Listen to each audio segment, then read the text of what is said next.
सौनक ने पूछा कि प्रभु हमने भागवत में ही कहीं पढ़ा है क्या कि जो भगवान वेदव्यास थे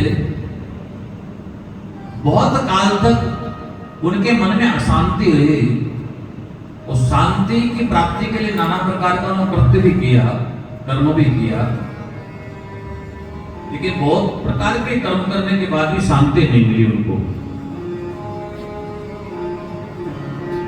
तो प्रश्न हमारा यह हुआ प्रभु कि चलो कोई अज्ञानी है तो अशांत है तो उसकी बात समझ में आती है, अज्ञानी है जानता नहीं इसलिए अशांत है, पर वेदव्यास बड़े ज्ञानी हैं और भगवान के अवतार हैं, और ज्ञानी होने के बाद भी वो अशांत हैं, भगवान के अवतार होने के बाद भी अशांत हैं।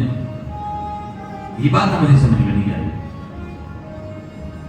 तब सूत्र जी बताते हैं कि आपने बहुत सुंदर प्रश्न किया है।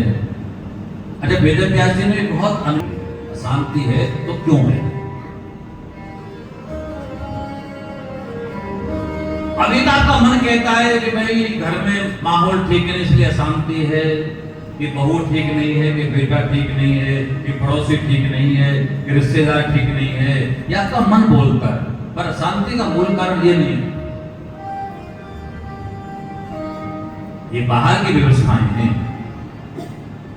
अशांति का मूल जो कारण है वो आपका जो भक्ति का उपक्रम है वो है होना, करते तो ठीक प्रकार से हो, और भक्ति करने में जैसी मानसिकता होनी चाहिए वो मानसिकता प्राय लोगों में नहीं आ पाती है। भक्ति करने वालों में या आपका भाव है,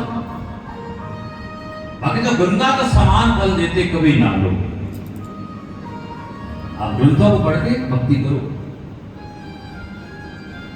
स्पर्धा क्यों है? क्योंकि ज्यादा प्राप्ति की कामना है। जीवन में कभी भी शांति नहीं मिलेगी।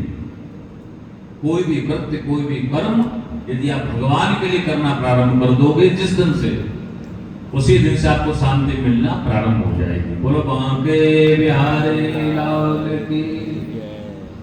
हर काम परमात्मा के लिए करो, ईश्वर के लिए करो। जैसे हम और आप तो गंगा नहाने जाते हैं, पर गंगा नहाने वाले तो ईमानदारी से बताना कि आपने कभी ठाकुर जी के नाम की डुबकी लगाई? आपको तो मैं बता दें इसलिए लगा दी लगेगी, हमको बढ़िया नहीं। हाँ, ये बात हुई तो कि भाई ठाकुर जी हमारे घर में बैठे हैं ना, ठाकुर जी छोड़ के आए तो पहली डुबकी ठाकुर जी के लिए ही लगानी चाहिए, नहीं लगानी है। ठाकुर जी के नाम की डुबकी लगा ली, पूरा संसार उसी में नहा लिया।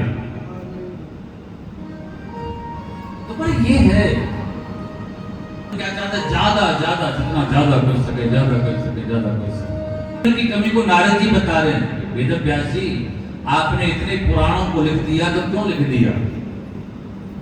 आपको क्या आवश्यकता थी इतना सब लिखने के लिए? बताइए ना। आपने अर्थ के बारे में बहुत लिख दिया, इतना क्या गया चार था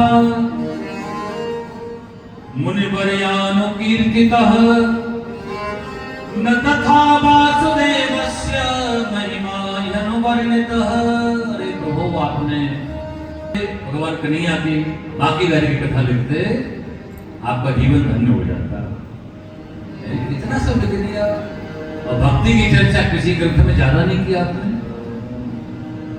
और जो ग्रंथ में भक्ति की चर्चा न हो वो ग्रंथ जो है व्यर्थ हो जाता है। उदाहरण किसका दें? वाल्मीकि रामायण हमारा बहुत अच्छा ग्रंथ है, पर लोगों को पसंद नहीं आया, वो भक्तों को पसंद नहीं आया।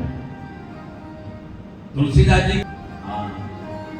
हिंदी में ही है, संस्कृत भी है कहीं, और लोगों को इतना पसंद आया, वो कितना पसंद आया कि महाराज आज भी लोग उसका बड़ा पाठ करते हैं, और पहले तो और ज्यादा पाठ करते थे रामायण का। क्यों करते थे? क्योंकि वाल्मीकि जी ने भगवान राम को मनुष्य की तरह से लिखा, और तुलसीदास जी ने भगवान को भगवान की तरह लिखा कि वो भगवान है। तो भगवान को मनुष्य करके लिखोगे अपराध हो जाएगा।